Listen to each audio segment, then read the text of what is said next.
जय हिंद दोस्तों, आज के टॉप डिफेंस हेडलाइंस है। एलसीए तेजस फाइटर जेट में लगेगा स्वदेशी कावेरी इंजन। भारत में निर्मित F414 इंजनों को दुनिया भर में निर्यात किया जाएगा। डीआरडीओ के हाइपरसोनिक ग्लाइड प्रोग्राम प्रोजेक्ट ध्वनि ने उड़ान भरी। पाकिस्तान की अबाबिल मिसाइल हुई फुस। एलएसी पर भारतीय सेना कर रही है खास तैयारी। बढ़ते पहले अपडेट की तरफ, जो कि तेजस मार्क 2 फाइटर जेट को लेकर आ रही है।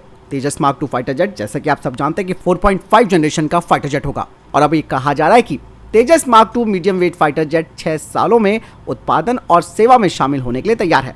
ये बात एचएएल की तरफ से दोस्तों कही जा रही है। एचएएल ने यह भी कहा है कि G414 इंजन का सौदा 1 साल में हो जाएगा और अनुबंध पर साइन होने के 3 साल के बाद पहला made in India roll out किया जाएगा। यही नहीं, एचएएल की तरफ से यह भी कहा गया है कि made in India jet engine के बाद तेजस मार्क 2 में स्वदेशी सामग्री तेजस मार्क 1A फाइटर जेट के 60% के मुकाबले 75% हो जाएगी। बढ़ते नेक्स्ट अपडेट की तरफ, एरोनॉटिकल डेवलपमेंट एजेंसी ने एक टेंडर जारी किया है टेडबीएफ और एएमसीए फाइटर जेट प्रोग्राम के प्रपल्जन रिलेटिव एक्टिविटीज के लिए, जिसमें से एक एक्टिविटी टेक्निकल परामर्श भी है, जिसके तहत कावेरी इंजन को तेजस एयरक्राफ्ट में इंटीग्रेट किया जाना है। कहा जा रहा है कि कॉन्ट्रैक्ट साइन होने के 2 सालों के अंदर इन इंजनों को इंटीग्रेट किया जाएगा। इसके पीछे का जो उद्देश्य है दोस्तों, वो ये है कि 73 किलोन्यूटन थ्रस्ट क्लास वाले इस इंजन कोर को सर्टिफाई करना और दूसरी तरफ गैस टरबाइन रिसर्च एस्टेब्लिशमेंट यानी कि GTRE इंजन के कोर को एनहांस करेगी, जिसे 90 किलोन्यूटन तक ले जाया जाएगा और ये इंजन तेजस फाइटर जेट्स के लिए एक अल्टरनेटिव यानी कि वैकल्पिक रूप में काम करेगा। चलिए बढ़ते नेक्स्ट अपडेट की तरफ। एचएएल की तरफ से कहा जा रहा है कि 83 तेजस मार्क 1A फाइटर जेट्स की डिलीवरी वो तेजी से करेगी। एचएएल के प्रमुख ने बताया कि जो 3rd असेंबली लाइन है जो नासिक में है, वो 83 तेजस मार्क 1A फाइटर जेट की डिलीवरी में बड़ी भूमिका निभाएगी। यही नहीं, उन्होंने आगे कहा कि पहला तेजस मार्क 1A एयरक्राफ्ट फरवरी 2024 में और आखिरी एयरक्राफ्ट 2028 में भारतीय वायुसेना को दे दिया जाएगा, जो कि कॉन्ट्रैक्ट के तहत 2029 से 1 साल पहले ही पूरा कर दिया जाएगा। चलिए बढ़ते नेक्स्ट अपडेट की तरफ। एरोनॉटिकल डेवलपमेंट एजेंसी और नेशनल एरोस्पेस लैबोरेटरी संयुक्त रूप से हाई स्ट्रेंथ कार्बन कंपोजिट को तैयार कर रही है तेजस मार्क 2 फाइटर जेट के लिए, जो कि इस फाइटर जेट की ड्यूरेबिलिटी को तो बढ़ाएगा ही, साथ ही इसके वजन को कम करेगा, जिससे कि तेजस मार्क 2 फाइटर जेट को बड़े फायदे मिलेंगे।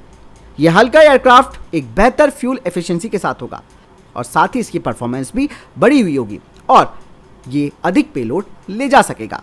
इसके अलावा दोनों ही एजेंसियां फ्लैप्रॉन स्ट्रक्चरल असेंबली को भी तैयार करी है, जो कि एक आयातित टेक्नोलॉजी है। कहा जा रहा है कि ये एक क्रिटिकल कंपोनेंट होता है एयरक्राफ्ट कंट्रोल और स्टेबिलिटी के लिए, जिसका अब स्ट्रक्चरल टेस्टिंग होगी।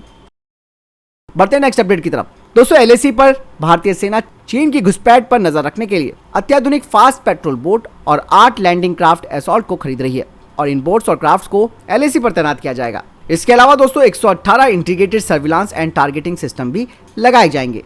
वैसे तो भारतीय सेना को कुल मिलाकर 600 यूनिटों की जरूरत है। बता दें कि इन integrated surveillance and targeting system में 20 किलोमीटर रेंज वाले अनमैन्ड एरियल व्हीकल्स भी होंगे, जो कि रिकॉनेंस और सर्विलांस पर्पस के लिए इस्तेमाल किए जाएंगे और इसमें ऑपरेटर कंट्रोल यूनिट का भी समावेश होगा, जो कि टैंक्स और इन्फेंट्री कॉम्बैक्ट व्हीकल से भी इंटीग्रेट होगा और टैंक ऑपरेटर दोस्तों यूएवी को कंट्रोल भी कर सकता है। कहा यह भी जा रहा है कि साथ ही इसमें लॉइटरिंग म्यूनिशंस भी होंगे, जो कि 15 किलोमीटर की रेंज में स्ट्राइक भी कर सकते हैं।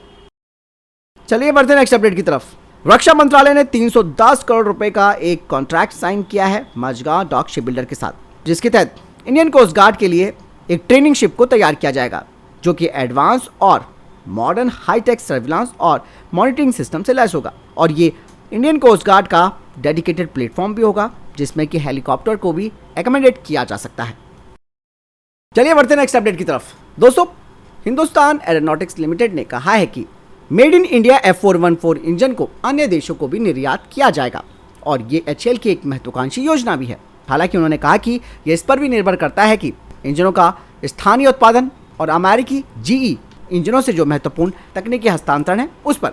यही नहीं, एचएएल ने कहा कि F414 इंजन भारत का स्वदेशी उत्पादन है और एचएएल अभी 99 इंजनों के लिए अमेरिकी GE इंजन के साथ एक समझौते पर बातचीत कर रहा है, जिनका निर्माण भारत में किया जाएगा और तकनीकी हस्तांतरण समझौते से एचएएल को 80% टेक्नोलॉजी ट्रांसफर की जाएगी, जिससे कि भारत स्थानीय स्तर पर इन अत्याधुनिक इंजनों का उत्पादन करने में सक्षम होगा।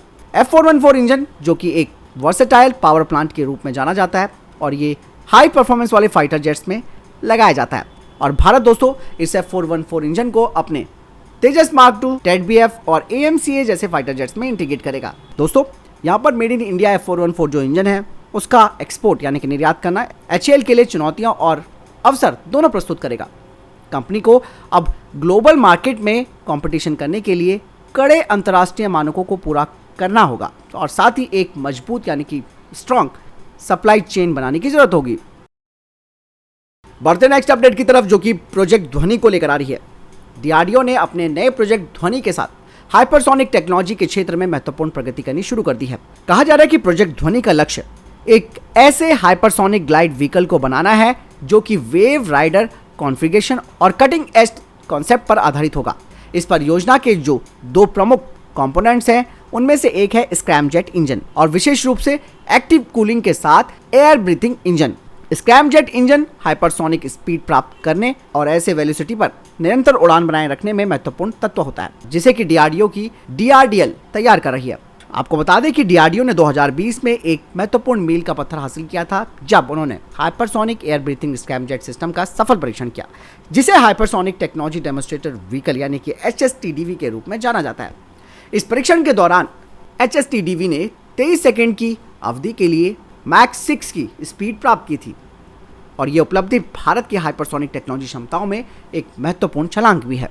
वेव राइडर कॉन्फ़िगरेशन जो कि प्रोजेक्ट ध्वनि के लिए एक बेस के रूप में काम करेगा और हाइपरसोनिक स्पीड को कुशलतापूर्वक प्राप्त करने के लिए ये एक बेहतर डिजाइन है। आपको मैं बता दूं कि वेव राइडर व्हीकल्स यानी कि वाहनों को अपने खुद के शॉक वेव पर चलने, ड्रैग को कम करने और हाइपरसोनिक रिजीम में अपने एरोडायनेमिक परफॉर्मेंस को बढ़ाने के लिए डिजाइन किया गया है। जैसे जैसे प्रोजेक्ट ध्वनि प्रगति कर रहा है, यह हाइपरसोनिक उड़ान में भारत को एक स्तर और आगे ले जा रहा है।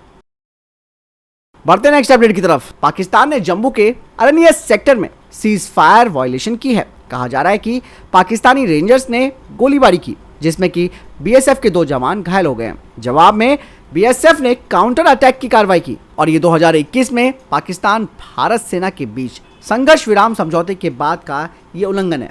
हालांकि BSF की तरफ से कोई आधिकारिक बयान सामने नहीं आया है। घायल हुए जवानों को सरकारी मेडिकल कॉलेज में भर्ती करवाया गया है। अब उनकी हालत स्थिर है। चलिए बढ़ते नेक्स्ट अपडेट की तरफ। दोस्तों आखिरकार अमेरिकी राष्ट्रपति जो बाइडन इजराइल पहुंच गए। वहीं जो गाजा के हॉस्पिटल में धमाके के बाद 500 लोगों की मौत हुई और इजराइल पर आरोप लगाया गया कि ये इजराइल की एयर स्ट्राइक की वजह से हुआ। लेकिन दोस्तों इजराइल ने इसके पीछे हमास के मिसफायर रॉकेट को जिम्मेदार ठहराया। बाकायदा उन्होंने इसका मैप भी सोशल मीडिया पर प्रेजेंट किया है जिसमें कि उन्होंने पूरा डेटा दिखाया है कि किस तरीके से हमास ने ये कार्रवाई की है।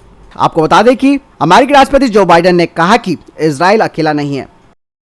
बढ़ते नेक्स्ट अपडेट की तरफ। पाकिस्तानी वायुसेना अपने पुराने हो चुके F-16 फ्लीट का हथियार अपग्रेडेशन कर रही है। इसके लिए Gokdogan beyond visual range air to air missile को वो टर्की से खरीद रहा है, जिसका ऑफर टर्की ने उन्हें किया भी है। बता दें कि इसकी मैक्सिमम रेंज 100 किलोमीटर है, स्पीड मैक 4 है और इस मिसाइल को बैराकटर और एकेंसी दोनों में लगाया जा सकता है, जो कि हाल ही में पाकिस्तानी एयरफोर्स को मिले हैं।